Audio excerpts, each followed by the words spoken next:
சொல்லுண்ணே. பூர்ணி, நான் நேத்து நைட்டு தனமா ஆட்டோ ரிப்பேர் ஆயிடுச்சு, அதனால அவங்க கூட இருக்கிறேன்னு சொன்னேன்ல.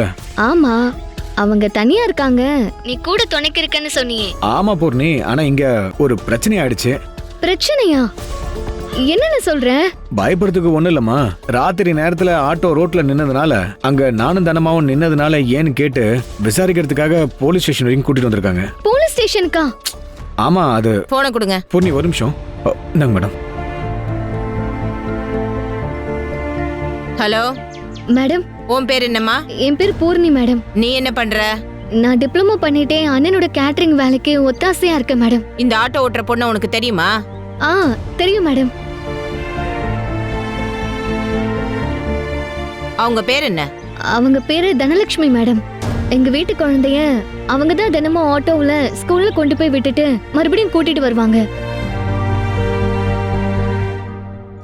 அத்தை, தனமா கிட்டயா பேசுறீங்க? இல்லடா, தனமா அங்க பக்கத்துல இருக்காங்க. நான் வேற ஒருத்தவங்க கிட்ட தான் பேசிட்டு இருக்கேன். யாருமா அது? எங்க வீட்டு குழந்தை தான் மேடம். நான் தனாக்கா கிட்ட பேசுறேன்னு நினைச்சுக்கிட்டு அவளும் பேசணுங்கிறா. குழந்தைகிட்ட போனை கொடுங்க. இத குடுக்கறேன் மேடம். நிலா, இந்தா பேசு. தனமா